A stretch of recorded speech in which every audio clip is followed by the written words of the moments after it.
du sourire présent. Et je vais essayer à travers cette conférence de vous montrer comment, à travers ces systèmes de gouttières thermoformées, nous pouvons faire que ces sourires laissent des moments et peut-être des images et des souvenirs que vous avez montrés. Peut-être qu'avec cette photo, je vais faire revenir les sourires et que finalement, parfois, certains sourires sont présents, sont importants et même font dégager d'autres sourires. Mais parfois, la réalité est différente et même si le mouvement des lèvres et même si la face s'exprime, il reste des sourires qui dégagent pas toujours quelque chose de forcément agréable ou désirable et qui, même s'ils laissent un souvenir à travers leur image et le tempérament des gens, dégagent quand même un rideau relativement sombre et difficile. Je vais vous montrer comment nous utilisons les systèmes de gouttières thermiques pour préparer, non pas pour entrer dans un véritable traitement d'orthodontie, hein, parce que le thème c'est la réhabilitation prothétique, mais comment dans un plan de traitement à visée au départ prothétique et pas orthodontique, nous intervenons pour faciliter le travail des prothèses et pouvoir réhabiliter le sourire. Bien sûr, l'évolution des techniques, je vais passer rapidement, mais pour dire qu'à cette époque, que j'ai à peine connu durant mon sexmo, des bagues préfabriquées qu'il fallait faire soi-même, qu'il fallait souder, je comprends que l'alignement et la gestion des traitements d'orthodontie à cette époque était une gestion relativement difficile, compliquée, lourde, précise, aussi bien pour les praticiens que les patients. Mais les systèmes ont évolué avec des braquettes plus fins, plus petits, collés, jusqu'aux différents systèmes linguales. Et j'avoue que ce qui m'a changé ma façon de faire l'orthodontie adulte, c'est peut-être le premier congrès que j'ai fait, qui était le congrès de l'ESLO à Bruxelles, et il y avait Jean-François qui était sur l'équilibre du sourire. C'est le congrès qui m'a le plus touché dans ma façon d'appréhender l'orthodontie des adultes. Et la deuxième chose qui m'a changé mon orthodontie, c'est l'arrivée du système lingual et de pouvoir proposer à des patients une orthodontie finalement sans avoir pendant la durée de traitement un appareillage inesthétique.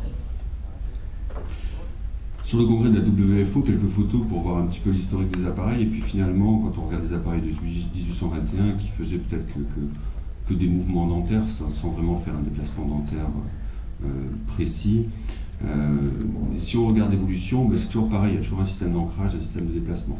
Ensuite, l'orthodontie, c'est peut-être la gestion de l'ancrage et la gestion du mouvement dentaire. Mais bizarrement, cet appareil de 1870 ressemble à une sorte de gouttière, mais un petit peu préfabriquée et en or. Je sais que l'or devient la mode, finalement, elle est peut-être, mais on avait déjà ce système d'ancrage sur mesure. Et du coup, qu'est-ce qui a évolué? Peut-être l'évolution des forces élastiques, c'est-à-dire utiliser l'élasticité des métaux pour déplacer les dents. Oui, c'est toujours des forces. Aujourd'hui, les plastiques sont présents. On peut aussi étudier l'élasticité du plastique, même si peut-être le procédé est complexe parce qu'il y a une multitude de points d'appui par rapport aux attaches fixes. Mais déjà en 2001, Claude Mathusa a expliqué que l'orthodontie qui a étage des métaux se dirige vers celui des plastiques, objet de curiosité d'un demi-siècle avant. Leur variété, leur propriété attirent non seulement une utilisation unique, mais en font aussi un substitut de choix. Le système Invisalign n'est pas récent, enfin tout le monde sait, depuis 1945 on déplace des dents avec des gouttières, enfin, rien n'a été inventé par Invisalign dans le matériau de déplacement des dents. Invisalign, c'est juste un fabricant de gouttières et un fabricant de setup, mais individualisé. Et on va en discuter parce qu'on parle beaucoup des setups fabriqués, etc. Mais c'est vraiment le setup de l'orthodontiste. Juste quelques repères pour savoir où on est en 2009 sur Invisalign. Aujourd'hui, la société a fabriqué 32 millions d'aligneurs, 800 000 patients en 2008, 9 000 praticiens en Europe, 25 000 aux États-Unis, 52 000 praticiens dans le monde utilisent la technologie. La croissance est énorme, plus de 50% d'augmentation du nombre de patients traités dans le monde par cette technique. Où ils sont, bon, Santa Clara, la Silicon Valley, bien sûr, la Silicon Valley, tout le monde dit oui, c'est la technologie, c'est un peu comme Bill Gates, c'est l'ordinateur, on l'allume, on ne sait jamais s'il va démarrer, pas démarrer. Non, la réalité elle est différente. Elle est comme la technologie, l'ordinateur ça paraît simple et c'est compliqué. On a l'impression d'appuyer sur un écran, mais la finalité c'est qu'il faut vraiment comprendre la technologie, comment c'est fait, comment ça a été fabriqué, pourquoi ça a été fabriqué, et au plus on connaît la technologie, au plus on la maîtrise. Bien sûr, des publications dans le monde entier, peut-être de revues, un petit message, parce que je connais la qualité des conférenciers ici, je connais attention, peut-être que seule la revue française n'a pas encore publié, mais toutes les revues au monde, 90 universités aux USA, 22 universités en Europe utilisent la technique. Juste un raccourci vite fait sur le système. Hein. Le système des gouttières, vous connaissez, les gens ne l'enlèvent que pour les repas, ils l'ont 22 heures sur 24. Tout est fabriqué à partir d'un setup. C'est un setup individualisé, unique, fabriqué uniquement par l'orthodontiste qui a envoyé le plan de traitement. Il n'y a aucun orthodontiste qui font des setups chez Invisalign. Ça n'existe pas. Sauf pour un des systèmes qui est le système Express, qui a été mis en place pour une limitation de 10 aligneurs. Mais à la différence de toutes les sociétés d'orthodontie qui font des setups, les setups sont fabriqués par l'orthodontiste, changés à volonté par l'orthodontiste qui a envoyé le plan de traitement. Bien sûr, c'est la technologie, c'est plutôt que faire une empreinte tous les 15 jours à un patient et lui faire son setup et à chaque fois lui faire un nouvel aligneur, tout est préfabriqué, tout est conçu à l'avance. Pourquoi maintenant et pas en 1945? Parce que la technologie a évolué et que la technologie permet de faire des systèmes sur mesure en grande quantité et de façon précise. Et c'est l'association de la stéritographie liquide, de la reconstitution 3D par radiographie, c'est-à-dire que les empreintes ne sont pas coulées, il n'y a pas de coulage, on a diminué, les étapes de laboratoire sont précises. Et vous avez vu tout à l'heure, bien sûr on parle de chiffre d'affaires, mais une société aujourd'hui qui fait 900 millions de chiffre d'affaires, 1 milliard, c'est une société qui a une capacité d'investissement et de développement au service du patient de l'orthodontie qui est énorme. Et bien sûr, tout est préfabriqué, tout arrive à l'avance. Si on devait résumer Invisalign, c'est quoi? Nouvelle technologie, à partir d'empreintes du patient, donc individualisées. Dès qu'on travaille sur des empreintes et qu'on fabrique un matériau sur les empreintes, elles sont individualisées, et d'une proposition d'un praticien qui permet d'avoir un setup 3D qui visualise, précise et valide le plan de traitement. Il en découle des aligneurs qui sont des séries de gouttières amovibles, toutes fabriquées depuis le traitement, sur mesure, en plastique transparent, qui recouvrent toute la surface des dents et déplacent par des nouvelles pressions à chaque chambre. On va regarder pour que vous compreniez, par rapport, j'ai vu beaucoup de conférences, j'ai l'habitude de voir derrière un appareil simple se dégage souvent une technique qui est très compliquée. Et il ne faut jamais se fier à l'apparence du système. Bien sûr, c'est l'informatique, la stéréographie, le thermoformage automatique qu'ils préfèrent. Et bien sûr, à partir du moment où le matériau est fait à partir d'empreintes, il est très adapté aux couronnes hybrides. C'est-à-dire que nous, on n'a pas le problème Maintenant, on peut avoir des braquettes customisées, mais qu'il y ait un bridge, qu'il y ait une couronne, qu'il y ait n'importe quoi, on fait ce qu'on veut. C'est nous qui décidons, et on s'en fout qu'il y ait un bridge, pas de bridge, des implants, pas d'implants, puisqu'on déplace la dent qu'on veut au moment où on veut. Donc adapter toutes les formes, j'ai mis à partir de 12 ans, mais maintenant avec le système TIN, vous savez qu'on peut commencer dès que les dents sont présentes depuis le 1er mars dans toute l'Europe. On parle souvent de consentement, de discussion avec le patient et de projets thérapeutiques. J'entends parler des projets, le projet du sourire, le projet de l'orthodontiste, la conception, on doit avoir les dents du bas, on ne doit pas avoir les dents du haut, etc. Le projet, c'est quoi? Le projet, c'est un ensemble qui est composé de l'orthodontiste, de notre concept et du patient et de son désir. Parce que, en dehors de ce que la société scientifique nous apporte, chaque patient restera un être individuel et unique qui nécessite et qui mérite un traitement individuel et unique. Bien sûr, on dit des gouttières. Pourquoi déplacer les dents avec des gouttières? On déplace avec des bagues. Depuis 1940, on déplace les dents avec des gouttières. Donc c'est déjà un procédé qu'on utilise depuis très longtemps en orthodontie. C'est un appareil qu'on a l'habitude de voir en bouche, on l'utilise en dentisterie esthétique pour faire des blanchiments, on l'utilise en occlusodontie pour régler les problèmes ATM, on l'utilise en posturologie, en psychologie et en sport pour éviter les fractures. C'est des va parler. J'entends beaucoup les appareillages dans les conférences maintenant, parce que l'oreille elle est différente et tout, je sais qui est appareillé en lingual, qui est appareillé en Invisalign. Alors quel est le côté pratique? Le côté pratique aussi, c'est une sorte d'alignement virtuel. C'est sûr que les dents brillent plus.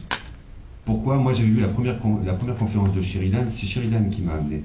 Sheridan ne m'a pas amené à Invisalign, il m'a amené au stripping. Mais en m'amenant au stripping, il parlait que des gouttières et des Essex pendant tout le début de conférence, et je ne comprenais pas pourquoi il disait que certains acteurs le mettaient pour que ça brille plus, pour que ça se mette plus en place. Et finalement, j'ai compris que c'est vrai, et que des dents chevauchées, si vous les recouvrez d'un matériau plastique, vous avez une sorte de brillance qui fait un alignement virtuel au départ. Et ensuite, vous avez la gestion des facettes esthétiques, on parle des provisoires, etc. Nous, on gère tout en même temps. L'implant, la paro, la facette esthétique, le traitement, l'éclaircissement. Il n'y a plus besoin de passer par toutes ces différentes étapes.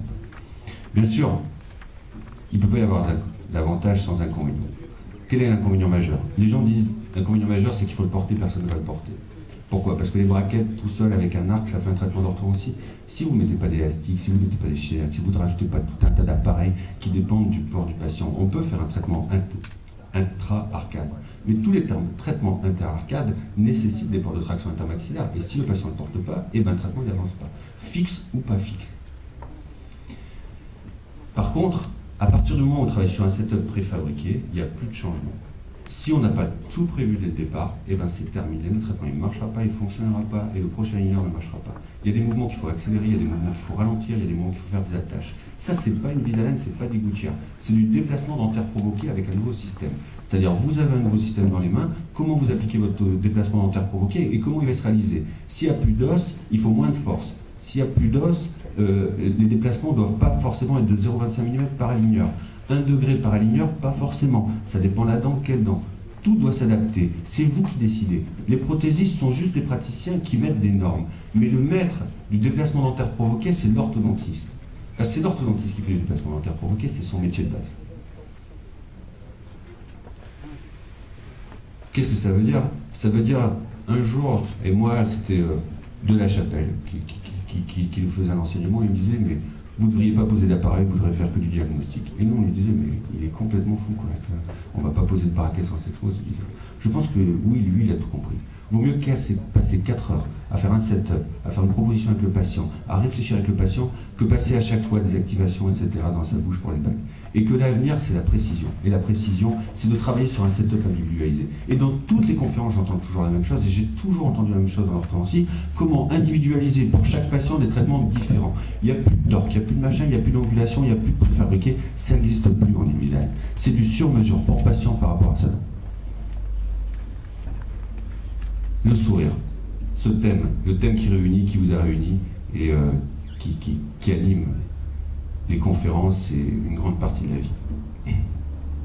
Tout commence par un sourire. Oui, mais enfin pour lui c'est plus compliqué. Voilà. Parce qu'il y a des gens, ils ont envie de sourire. Et il y a tout le monde qui a envie de sourire. Voilà.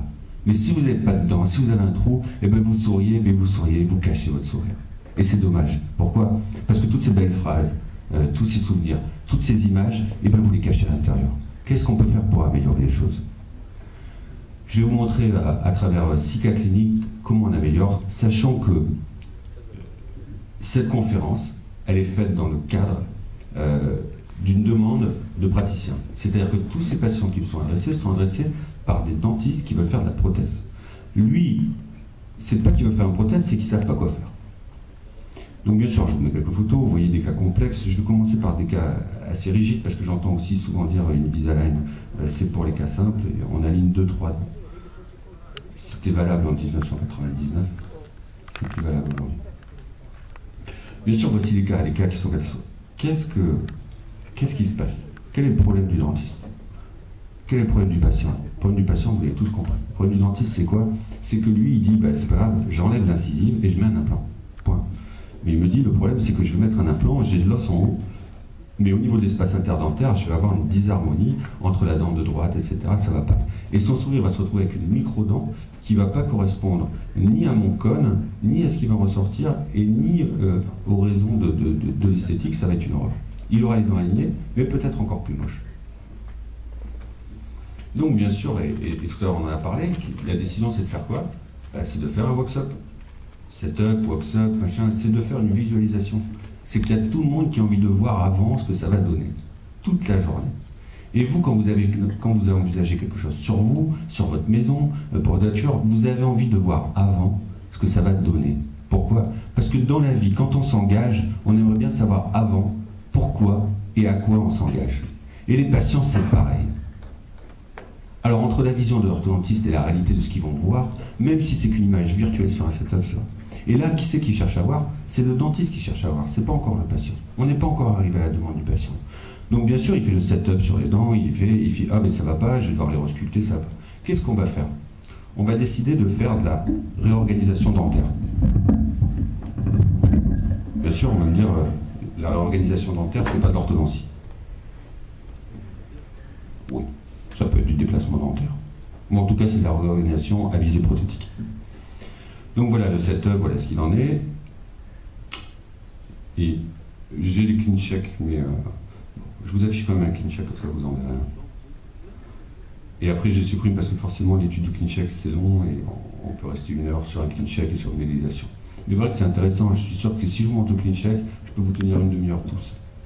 Pourquoi? Parce qu'il y a des multitudes d'informations, des milliers d'informations qui nous arrivent à nous, orthodontistes. Et qu'est-ce qu'on a envie? Eh bien, on a envie, comme tout à l'heure, on a envie de le changer. Parce qu'il ne nous plaît pas à tous, c'est que si on est 60 dans la salle, vous ferez 60 setups différents.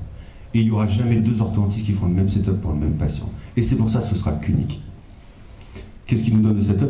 Il nous donne déjà un cadre, les relations intercanaliennes sous nous, mais il nous donne aussi un setup dynamique. C'est quoi? C'est comment on peut avoir quelque chose de dynamique. Un setup, c'est quoi? C'est statique. Quand vous faites un setup, vous en voulez un autre. Pourquoi? Parce que vous avez l'impression de ne pas avoir maîtrisé. Et quand vous avez des milliers de prothésistes qui s'alignent pour vous faire des setups selon la prescription d'un gourou, moi, je dis c'est pas individuel. D'accord, le bracket il est individuel parce qu'il est mis individuellement, customisé par rapport à la forme de la dent, mais le traitement, moi je veux le décider. C'est ma responsabilité et si j'ai un problème en fin de traitement, c'est moi qui ai pris la responsabilité. C'est ni un prothésiste ni personne. C'est mon engagement d'orthodontiste. Donc bien sûr, on peut déterminer le degré de stripping, etc. On peut faire beaucoup de choses. Alors, tout est discutable. Est-ce qu'on a fait l'expansion, pas d'expansion, c'est pas le but qui est là. Bon, enfin, en tout cas, on peut voir ce qu'on a fait. C'est-à-dire, on sait si on a allergie canine, si on a rentré, ce qu'on a vestibulé. C'est notre responsabilité. La discussion, on peut l'avoir. Mais j'engage ma responsabilité sur le traitement. Je sais ce que j'ai fait, j'ai une superposition. Donc, j'ai une image individualisée et en plus dynamique. Bien sûr, l'inconvénient majeur, avant que les questions arrivent, je vais vous dire, ça coûte cher. C'est vrai. Mais c'est un choix. Et c'est pas le choix de l'orthodontiste. C'est le choix de l'individu quand il va acheter sa voiture. Il n'y a pas le meilleur conseil. Chacun a sa vision de la voiture. Chacun va dépenser ce qu'il veut, où il veut. C'est pas à nous à faire le choix. Donc bien sûr, je vous montre les résultats avant-après. L'avantage, c'est qu'en plus, on gère le haut, on gère le bas, on rentre. Quel était le but de ce traitement? Le but de ce traitement, c'était pas de aligner les dents. C'était de réorganiser les dents pour les futurs implants. C'est-à-dire que le patient, dès le départ, moi dans la proposition, c'est décrit dans la proposition que je lui redresse, je lui réorganise les dents dans le but de pose d'implant antérieur. Mais l'implantologiste et le prothésiste au niveau du WhatsApp n'arrivaient pas à gérer. Donc aujourd'hui, vous voyez la contention, mais pour moi, il n'est pas... pour moi, c'est pas la fin de traitement. Ma organisation est faite, maintenant il doit passer en implantologie, quand il veut. Mais en tout cas, à partir du moment où il va les perdre, il sera d'accord, l'implantologiste peut travailler, tout le monde peut travailler. Mais en tout cas, on arrive à gérer, bien sûr, on a revestibulé, tout ça, ça se discute. On n'a pas changé l'occlusion. Bon, c'était pas le but du traitement. Un autre patient. Alors lui, vous allez voir, lui, il m'est envoyé par son meilleur ami, qui est dentiste, qui est très bon implantologiste, etc., qui veut lui enlever la 21 pour mettre un implant. Ça fait 5 ans que ça dure. Et lui dit, bon, je sais pas, il y a un mec, Bergeron, qui va voir. Peut-être que lui, je sais pas. En tout cas, qu'est-ce qui se passe? Il a cette perte de la 21, la organisation, le sourire. Et lui dit, oui, tu veux mettre un implant et le reste des dents, enfin... Alors, vous voyez le contexte. Donc vous allez dire, c'est scandaleux, il ne se brosse pas les dents, il pourrit. C'est vraiment... C'est quoi ces patients que j'ai, moi? C'est un cardiologue, bien dans la place, etc. Son dentiste, c'est son copain. Mais il lui dit toujours, de toute façon, toi, tu veux me faire un implant en bas à gauche, le reste, tu t'en fous. Ma dent de devant, ça fait 20 ans que je t'en parle, mais lui, il veut toujours lui faire l'implant à gauche. Alors vous allez me dire, il faudrait peut-être qu'il fasse le détartrage, la paro, le machin aussi. Ouais, je peux lui en mettre pendant 10 ans avant de commencer le traitement d'orthodontie. Sauf que là, on va tout faire en même temps. Détartrage, paro, implanto, sourire, réhabilitation.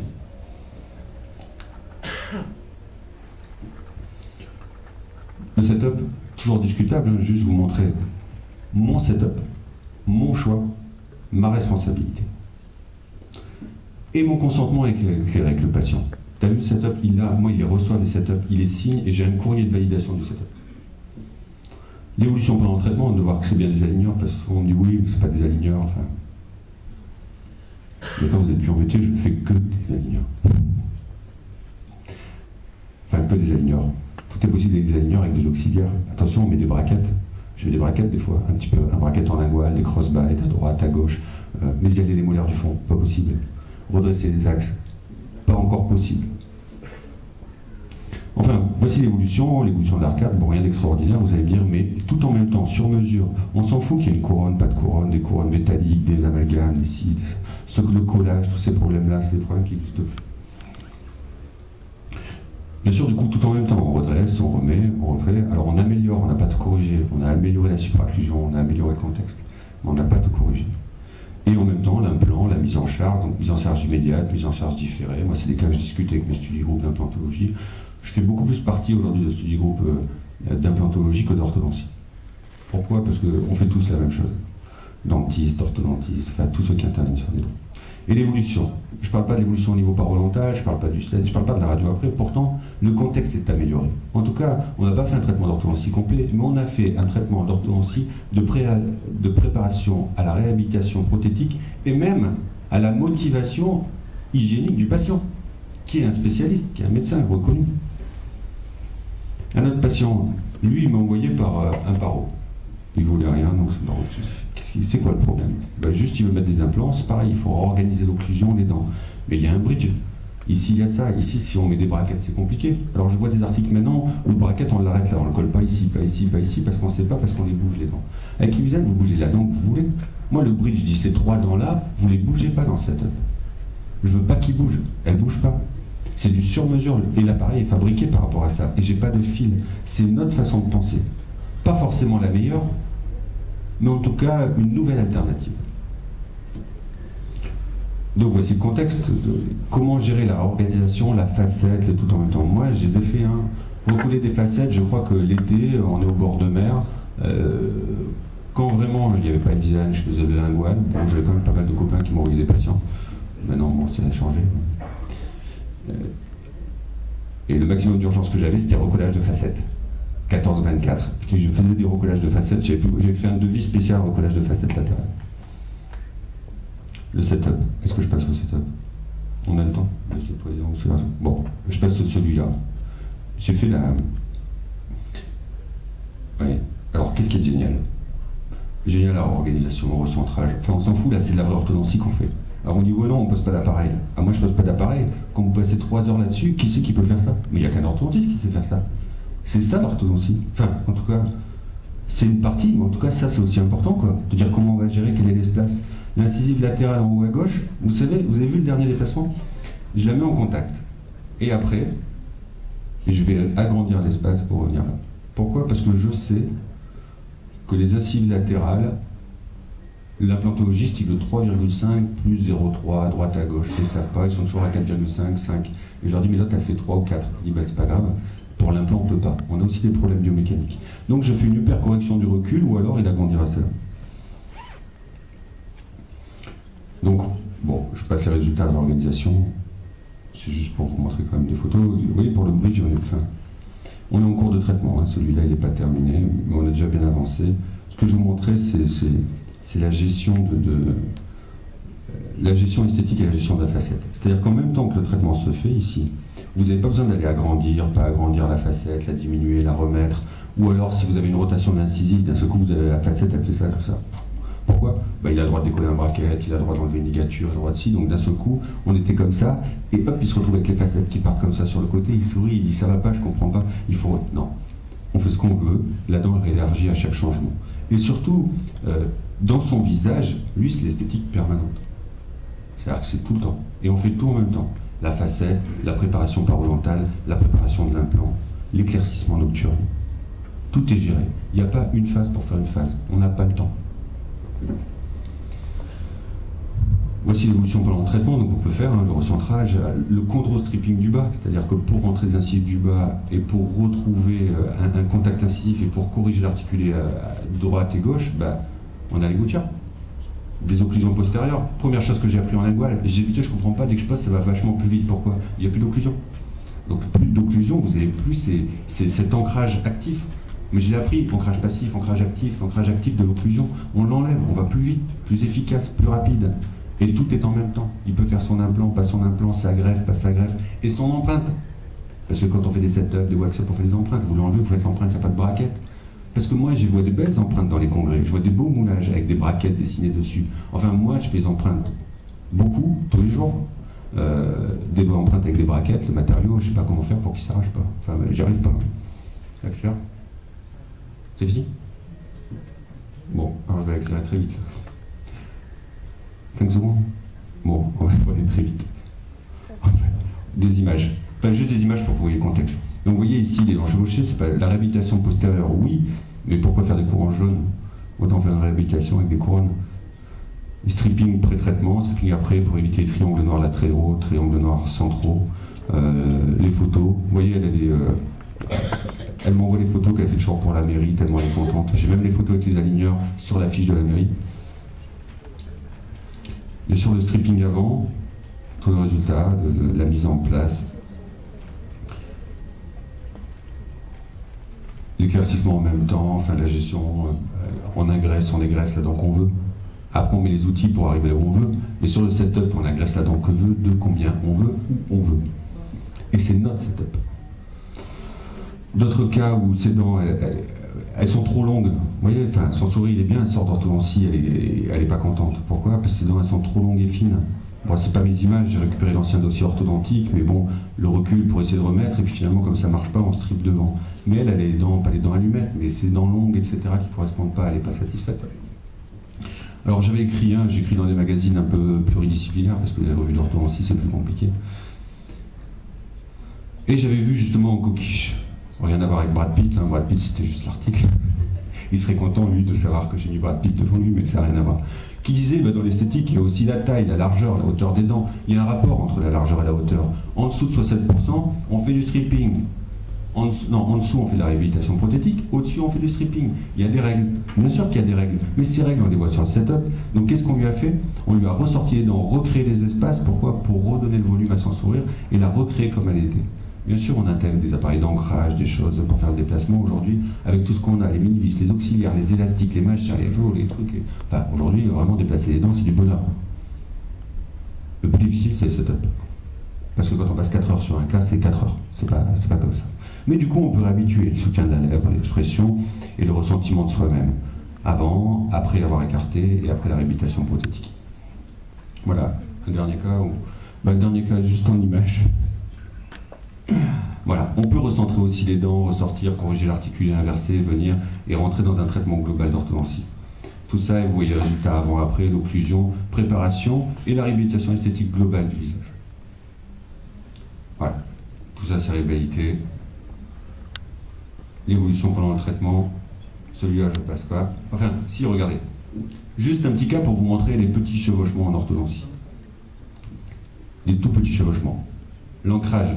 On est l'ancrage sur 2 implants postérieurs à gauche. Le mouvement du setup correspond exactement à la réalité parce qu'on a un ancrage prothétique.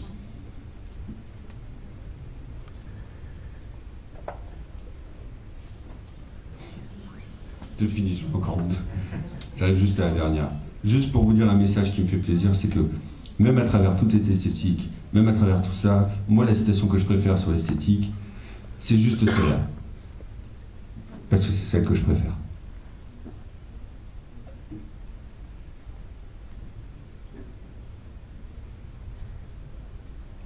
Merci. On remercie le docteur.